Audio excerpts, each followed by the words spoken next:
சிவகார்த்திகேயனுக்கு அடுத்த அடுத்த லெவலுக்கு என்ன ஆகுமோ தெரியல. ஏன்னா இப்ப ஏற்கனவே விஜய் ஃபேன்ஸ் எல்லாம் ரொம்ப இதுவாயிட்டாங்க. இப்ப திருப்பி அடுத்த படம் நடிக்கும் போது எல்லாம் சும்மா விடுவாங்களா? சிவாஜி ரஜினியோட விஜய்க்கு பயங்கர ஃபேன் ஃபாலோயிங் இருக்கு. எனக்கு புருஷன் வேணுமா விஜய் வேணுமான்னு கேட்டா விஜய் போட்டோ போதும், அதுல குடும்பம் நடத்தலான்றாங்க. ஒரு அஜித் கூட ஏதோ அட்வர்டைஸ்மெண்ட்ல நடிச்சிருக்காருல கேம்பால, ஒருவேளை அதை கூட ஓட்டிட்டு இருக்காங்க. ஊர் பக்கம் விஜய்க்கு நிறைய ஃபேன்ஸ் இருக்கு. அது உண்மையை சொல்ல போனா சென்னையில இருக்காங்களான்னு தெரியல, ஊர் பக்கம் தீவிரமா இருக்காங்க. அந்த படம் நம்ம படம் 300 கோடி இருக்குமா, அவங்க கிட்ட ஒரு 40,000 கோடி 50,000 கோடி இருக்காங்க. 300 கோடி எல்லாம் ஒண்ணுமே கிடையாது. எனக்கு தெரிஞ்சு அதை விட இப்போ ஒரு 2,000 கோடிக்கு உண்டான ஒரு மார்க்கெட் வேல்யூ பிடிச்சிட்டு பார்த்தா எனக்கு தெரியுது.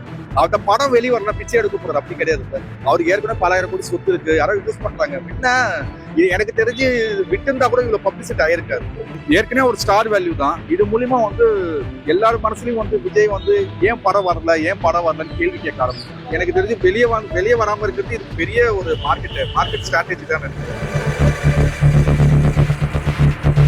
எம்ஜிஆர் தவிர எந்த சினிமா நடிகர் ஜெயிச்சதா வரலாறு கிடையாதுல்ல. ஊர் பக்கம் விஜய்க்கு நிறைய ஃபேன்ஸ் இருக்காங்க. அது உண்மையை சொல்ல போனா சென்னையில இருக்காங்களான்னு தெரியல, ஊர் பக்கம் தீவிரமா இருக்காங்க. அது உங்களுக்கு சென்னையில இருக்கிற சீட்டோட ஊர் பக்கம் தான் நிறைய இருக்கு.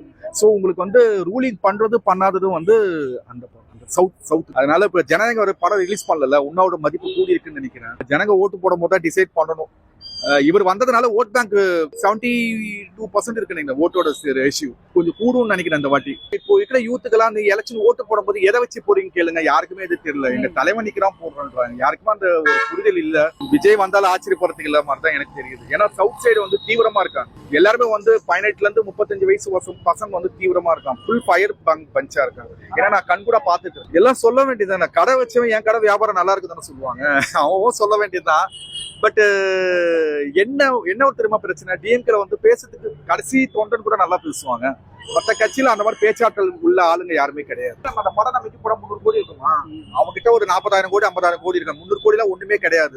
எனக்கு தெரிஞ்சு அதை விட இப்போ ஒரு 2,000 கோடிக்கு உண்டான ஒரு மார்க்கெட் வேல்யூ பிடிச்சிட்ட மாதிரி தான் எனக்கு தெரியுது. அவர்கிட்ட படம் வெளியே வரலாம் பிச்சை எடுக்க போறது அப்படி கிடையாது. இல்ல அவருக்கு ஏற்கனவே பலாயிரம் கோடி சொத்து இருக்கு, யாரோ இன்வெஸ்ட் பண்றாங்க. என்ன இது எனக்கு தெரிஞ்சு விட்டுருந்தா கூட இவ்வளவு பப்ளிசிட்டி ஆயிருக்காது. இப்ப எல்லாரும் அந்த படம் ரிலீஸ் பண்ணாத இருக்கிறதுக்கு என்ன காரணம் சொல்லி பாக்கிறதுக்கு கூட்டம் அதிகமா இருக்கும்னு நான் நினைக்கிறேன். இப்ப ரீசெண்டா யாருக்கு நீங்க அழுத்தம் கொடுக்க என்ன ஆகுனா திருப்பி பவுன்ஸ் பேக் ஆகும். இப்போ அது எல்லா காலகட்டத்திலும் பார்க்கல. இப்ப ஜெயலலிதா கூட பாத்தீங்கன்னா அரெஸ்ட் பண்ணாங்க, எல்லாம் பண்ணாங்க, திருப்பி பவுன்ஸ் பேக் ஆகல. ஜனங்களுக்கு எதுக்கு இந்த மாதிரி கொடுமைப்படுத்துறீங்க, அந்த மாதிரி ஒரு சிம்பத்தி கிரியேட். பொதுவாகவே சவுத் இந்தியா சென்டிமெண்ட் சீக்கிரமா தெரியல சார். அது இவங்க பண்ணான்றாங்க, அவங்க நம்ம களத்துல கிடையாது, சும்மா மீடியால வரது வச்சுதான் கேட்கிறோம். தெரியல அது டிஎம்கே இன்னும் அவங்க களத்துல இறங்கல. இன்னும் 2 மாசம் இருக்குல்ல, அவங்க பேசும்போது அதோட வீரியம் தன்மை என்ன இருக்குன்னு தெரியும். அவங்க கிட்ட எல்லாம் விஷயமே இல்லாம 2 நாள் பேசுவாங்க சார் டிஎம்கே எல்லாம். எனக்கு என்னவோ இந்த படம் வெளியே வராதனால அவருக்கு பெரிய பிரச்சனை வர மாதிரி எனக்கு தெரியல. வெளியே வந்தாலும் வெளியே வராம இருந்தாலும் அவர் ஒரு பெரிய ஸ்டார் தான். கண்டிப்பா வெளியே வராம ஓடிடில விட்டாலே நல்லா போயிடும். ஆக்சுவலி பொதுவாக அரசியல் கட்சிக்காரங்க ஜெயிலுக்கு போனாலே ஒரு காந்தியவாதி தானே. எனக்கு தெரிஞ்ச ஜெயிலுக்கு போனாதான் பெரிய ஆள் ஆகும். எல்லாரும் சொல்றாங்க பிஜேபி ஸ்டண்டா கூட இருக்கலாம். இந்த மாதிரி இப்போ இங்க சாதாரண ஆளுங்க என்ன நினைப்பாங்கன்னா, டிஎம்கேட சென்சார் போர்டு இந்த மாதிரி வர வைக்க விடாம செஞ்சிருக்கலாம். அதுக்கப்புறம் பிஜேபியோட அழுத்தம் 2 பேரோட ஓட்டு விஜய்க்கு வரும்போது என்ன ஆகும்னா, டிஎம்கே வரா விடாம செய்யறதுக்கோசம் ஏதாவது ஒரு ஸ்ட்ராட்டஜியா கூட இருக்கு. ஏற்கனவே ஒரு ஸ்டார் வேல்யூ தான். இது மூலியமா எல்லாரும் மனசுலயும் விஜய் ஏன் படம் வரலன்னு கேள்வி கேட்க ஆரம்பிக்கிறாங்க. எனக்கு தெரிஞ்சு வெளியே வராம இருக்கிறது இது பெரிய ஒரு மார்க்கெட் ஸ்ட்ராட்டஜி தான் நினைக்கிறேன். அனிமலா அந்த மாதிரி படம் எல்லாம் வெளியே வருது. இப்ப ரீசெண்டா டாக்ஸிக் சொல்லிட்டு யாச்சிட்டு வந்தது இல்ல, அந்த படம் எல்லாம் வெளியே வருது. இது வெளியே வர விடாததுக்கு பெரிய கண்டென்ட். ஏன்னா இது ஆல்ரெடி தெலுங்கு படம் தானே. இதுல பெருசா எனக்கு இருக்கிற மாதிரி எனக்கு தெரியல. எதுக்கு தேவையில்லாம போயிட்டு அவர் இன்னும் பெரிய ஆளாக்குறது. இது மூலியமா அவருக்கு பெரிய டிராபேக் கிடையாதுங்க. இன்னும் இருக்கு, அவர் பேச ஆரம்பிக்கல. இன்னும் அடுத்த மாசம் பேசுவார் பாருங்க, என் படத்தை ஏன் வெளியே வரலன்ட்டு. எனக்கு இது தேவையில்லாத விஷயம் தான். சும்மா சைலண்டா போட்டதாலே இந்த பெரிய இஷ்யூ ஆயிருக்காது. விஜய்க்கு ஃபேன் ஃபாலோயிங் அதிகமா இருக்காங்க. இருக்கிற கோவத்தை எப்படி தானே காமிக்கணும், அதனால இருக்கலாம். அது என்கிட்டே 2 பேர் சொன்னாங்க, இந்த மாதிரி படம் சரியில்லைன்ட்டு. படம் நல்லா இருக்கு நல்லா இல்லைன்றது பப்ளிக் தான் முடிவு பண்ணணும். இன்னைக்கு என்னடானா மீடியா சோசியல் மீடியா பெருசா இருக்கனால ஒருத்தர் சோசியல் மீடியா ஒருத்தர் ரீச் பண்ணும்போது ஒரு 1000கணக்கான பேர் ரீச் ஆகுது இல்ல. ஒருவேளை அது படம் இவங்க சாதாரணமா ஜனநாயகம் ரிலீஸ் ஆனாலே ஓடித்தாலே இருக்கும். இது பிளாக் பண்ணதுனால இருக்கிற ஃபேன்ஸ் எல்லாம் போட்டு அதை போய் தாக்க ஆரம்பிச்சுட்டு அந்த படம் ஓடுது. இது சிவகார்த்திகேயனுக்கு அடுத்த லெவலுக்கு என்ன ஆகுமோ தெரியல. ஏன்னா இப்ப ஏற்கனவே விஜய் ஃபேன்ஸ் எல்லாம் ரொம்ப இதுவாயிட்டாங்க. இப்ப திருப்பி அடுத்த படம் நடிக்கும் போது எல்லாம் சும்மா விடுவாங்களா? அந்த மனசுல அந்த மைண்ட்ல இருக்கும். நான் ஒன்னும் அந்த படத்தை பார்க்கல. ஒருவேளை படம் நல்ல மைண்ட்ல வந்துச்சான்னு எனக்கு தெரியல.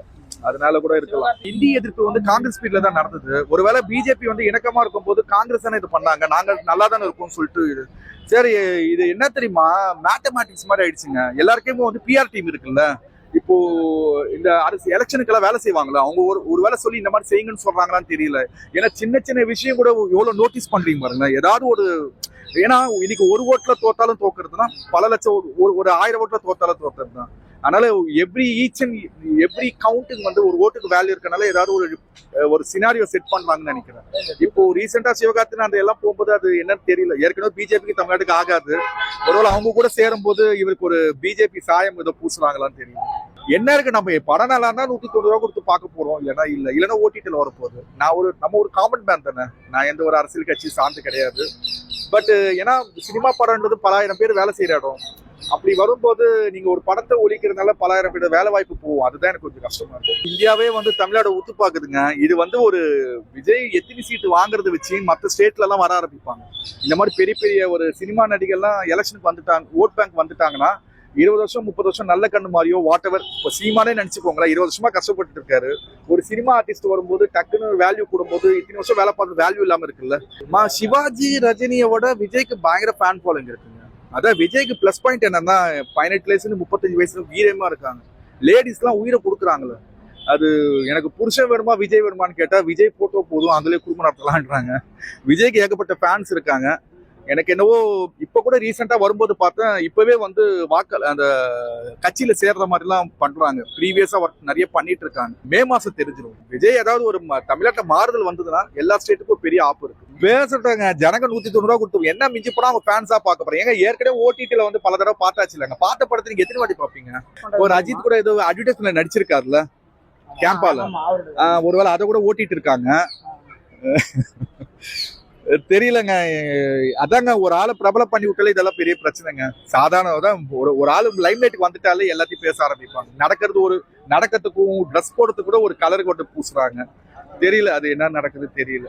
பாக்கலாம், மங்காத்தா தெரியும் இடத்துல எது ஒன்னாலும் யாருக்கும் நம்மளுக்கு ஒன்றும் வரப்போறது கிடையாது. போன வாட்டி கூட பொங்கலுக்கு எந்த படம் வராம தானே மதகத ராஜா.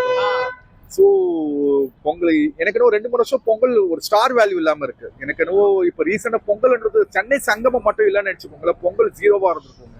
ஒருவேளை சென்னை சங்கமம் வந்ததுனால ஜனங்களுக்கு படம் ரிலீஸ் ஆன அதை பத்தி பெருசா திங்கிங் இல்லை. ஏன்னா சென்னை சங்கமம் இருக்கா, அதுக்கப்புறம் புக் ஃபேர் இருக்கு. ஸோ நிறைய என்டர்டைன்மெண்ட் உண்டான வேல்யூ இருக்கனால படத்து பக்கம் எதுவும் போல. நீங்க சொல்லும் போதே இந்த படம் எல்லாம் வந்திருக்கான்னு தெரியுது. படம் பார்க்குற மூடே வரல எனக்கு. ஓடிடி வந்த பிறகு படத்துக்கு தேட்டர் போய் ரொம்ப நாள் ஆச்சு. ஏன்னா மிஞ்சி போனா 4 வாரத்துக்கு ஓடிடிக்கு வருது. எதுக்கு தேட்டர்ல போய் 190 ரூபா கொடுத்து பார்க்கணும்? படத்துக்கு தேட்டர் 190 ரூபா இருந்தாலும் பரவாயில்ல, ஒரு பாப்கார்ன் 400 ரூபா கொடுத்து பார்க்க எனக்கு அதுதான். ஒரு பாப்கார்ன் எதுக்கு 400 ரூபா கொடுத்து சாப்பிடணும்? ஏன்னா இன்னைக்கு 40 இன்ச்சு டிவியை பார்த்தாலே தேட்டரோட நல்ல எஃபெக்ட் வரும்.